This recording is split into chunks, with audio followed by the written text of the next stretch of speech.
Hi everyone, welcome to New Spear. Today we are doing edible sand play. You will need at least 3 cups of cereal, with some set aside for later, a rolling pin, or you can also use a potato masher or your hands, 2 gallon-sized storage bags, and then some optional materials are some figures, cars, and a large container for playing. Let's get started.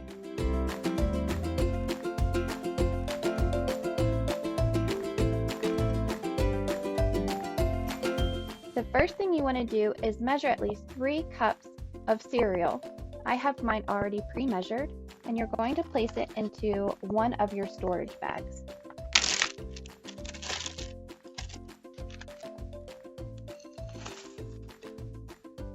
You want to squeeze out as much air as possible.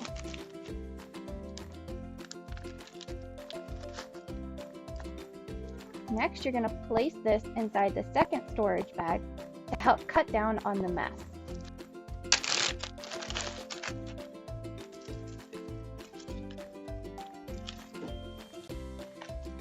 Once you've done that, squeeze out as much air as possible.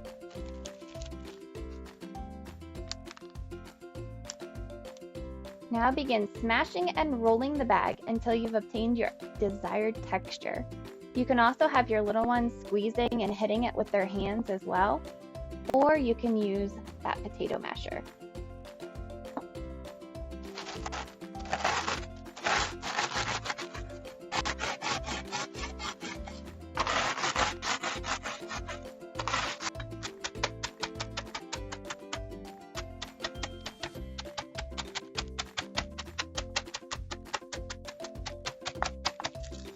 Once you achieve the texture you like, you can go ahead and dump it into your large container and you're ready to play.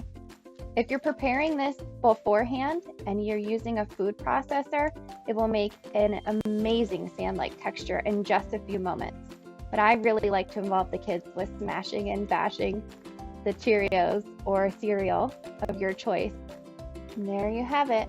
When you smash it by hand, you'll be left with some larger pieces that will actually look like sand or some rocks at a beach. And then you have the finer texture as well.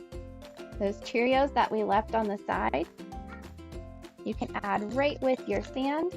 And now your little one has something to go digging and hunting for.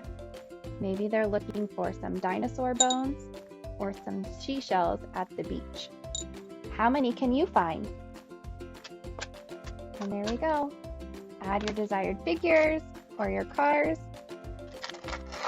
and your child will be entertained for quite a while. I hope you enjoyed making some edible sand with us and you have lots of fun playing with it today. We'll see you next time.